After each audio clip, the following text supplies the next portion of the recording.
Héctor Larios, Córdoba.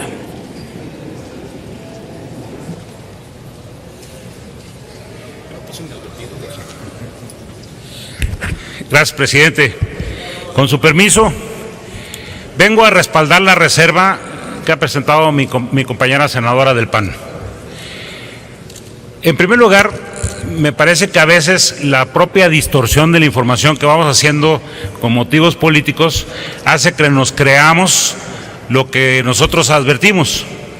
Prácticamente desde el sexenio del presidente Salinas se terminó en aquellas épocas de alta inflación con incrementos o ajustes al precio de los combustibles dramáticos que se hacían cada 6 meses y que podían significar un incremento del 60, del 40, del 70% y que ocasionaban verdaderos trastornos y que además tenían un efecto inflacionario.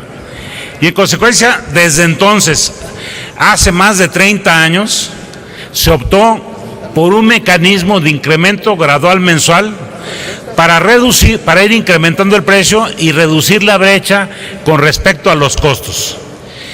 En todos estos años se sostuvo esta política con una sola excepción, el 2009, en donde el presidente de la República, el presidente Calderón, en el ánimo de aliviar la situación que generaba la crisis exterior, decretó que durante un año no se ajustaría el precio de la gasolina.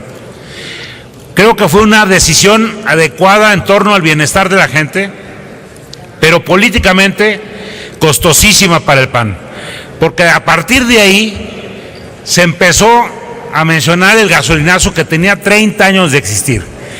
El propósito de este incremento gradual se alcanzó en noviembre de 2013. En noviembre del 2013 se igualaron el precio de la gasolina en México con el precio de la gasolina en Estados Unidos. Como en este país producimos petróleo, lo exportamos crudo y luego lo importamos convertido en refinados, entre ellos el 100% de la gasolina premium, la importamos de Estados Unidos. Y más de la mitad, o aproximadamente la mitad, de la gasolina, que no es premium, también le importamos, de tal manera que nuestros costos son los costos de la gasolina de Estados Unidos, antes de los impuestos que se cobran en Estados Unidos.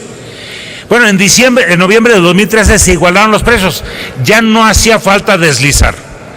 El gobierno lo vio con ánimo de obtención de recursos fiscales y el presidente Peña propuso, en el mismo mes de noviembre, al Congreso le propuso crear un nuevo impuesto a la gasolina. La gasolina ya tenía 3 impuestos, ahora tiene 4. Se creó el impuesto por emisiones de carbono y se le agravó a la gasolina, ahorita no recuerdo exactamente el porcentaje, pero durante todo este año, adicionalmente el precio se ha visto incrementado por un nuevo impuesto. ¿Qué impuestos paga la gasolina? Porque verdaderamente es lamentable que a veces funcionarios públicos de alto nivel digan que está subsidiada. Eso es verdaderamente un ridículo.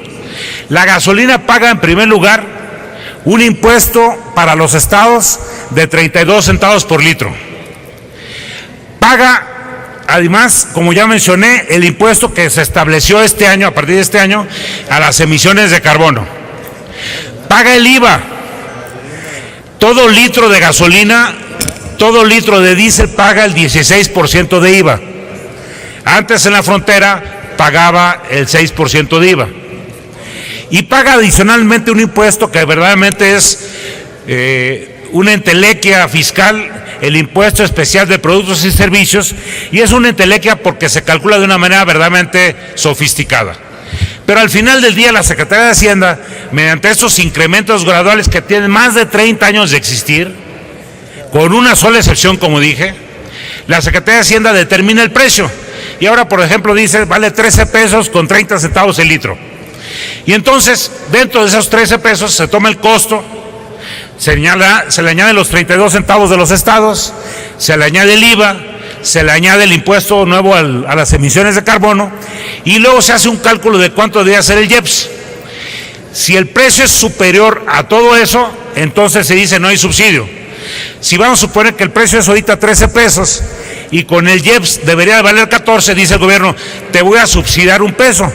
Bueno, ¿por qué no subes más el impuesto y entonces el subsidio es mayor? ¿Quién se cree que hay un subsidio? Todo este año no ha habido un subsidio. Por cada litro de combustible el gobierno ha ganado los 32 centavos de los estados, el impuesto que se estableció a las emisiones de carbono, el IVA y un pedazo del IEPS. Y ahora nos dicen, por generosidad del presidente ya no va a subir más que una vez al principio del año. Me parece que esto es verdaderamente sin sentido. Lo ideal, lo correcto, hubiera sido que se hubiera suspendido, como lo reclamamos, a principios de ese año el deslizamiento. No tiene ningún sentido usar a la gasolina, que tiene un efecto inflacionario sobre muchos productos, como un mecanismo de recaudación fiscal. Por eso, en el PAN estamos proponiendo esta reserva para que a partir del 1 de enero se congele el precio de la gasolina, cosa que debe haber sucedido a principios de este año que está por terminar. Es cuanto, señor presidente. Gracias, senador Larios.